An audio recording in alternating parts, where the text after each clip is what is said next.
Musofirchilikda ishlab, yashab yurgan ayollarimizga ba'zi birlariga Rossiya hududida naqadar qiyin bo'layotgani, vatandoshlarimizdan bir necha yuz SMSlar kelib tushadi. Bular orasida mana shu menga qanaqadir ruhiyatimni uyg'otishga, muhojirlarni Rossiya hududida qanchalar ishlashlari oson bo'lmayotganligini yana bir bor yaqindan his qilishga undagan holatni sizlar bilan bo'lishmoqchiman. Bir oy bo'ldi reyestrga tushganimga. Kartam blokda turibdi. Avansim, oyligim, bez zarplata, bez avans qolib ketdim. O'zim uborsachiman, polivaman bitta zavodda. Yordamingiz kerak Shuhratbek, iltimos. Menga befarq bo'lmang. Farzandlarim bor, nabiralarim bor. Chiroyli bo'lib ketish uyga. Kuzgacha ishlasam, yordam qiling. Oyligim ozgina o'zi. Shu ozgina pulimni ham bloklanib qoldi. Uborsaman 55 ming oylik olaman. Shu pulim ham blokda turibdi. Juda ham qiynalib ketdim to'g'risi.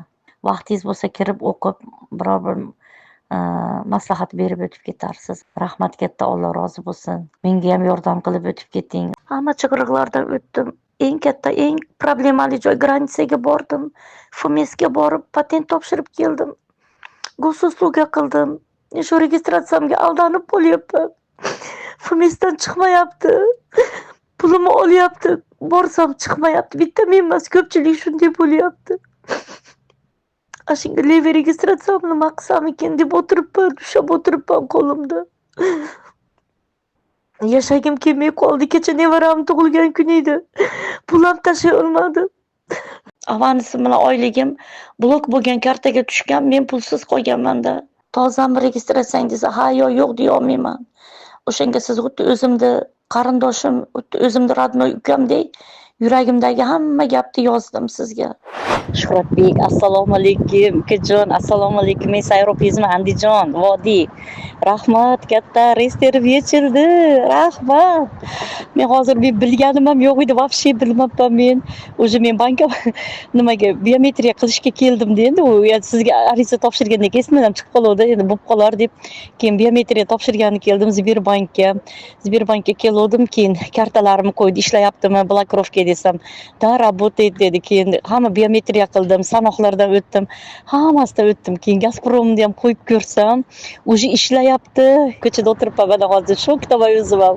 Xursand bo'lib. Rahmat katta ukajon, gapim tugamayapti sizga.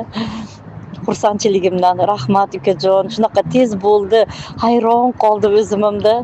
Qarasam o'zi mana zeleniy turibdi-ku, Sber nimang dedi.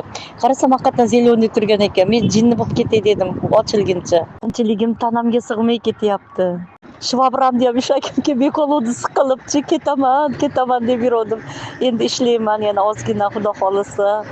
Xursandchiliklari doimo mana shunday davom etishligini so'rab men xabar yo'lladim. To'g'ri, musofirchilikda oson emas. Lekin buni kelajakda ajr savoblari kutib turibdi. Bularni o'zida bo'lmasa halol tarbiya etgan farzandlaridan albatta bu ayollar, mana shunga o'xshagan onaxon, opa-singillar rohatini ko'rishadi albatta. Do'stlar, o'ylayman vaqtlaringizni behuda olmadim. O'zlaringizni ehtiyot qilinglar.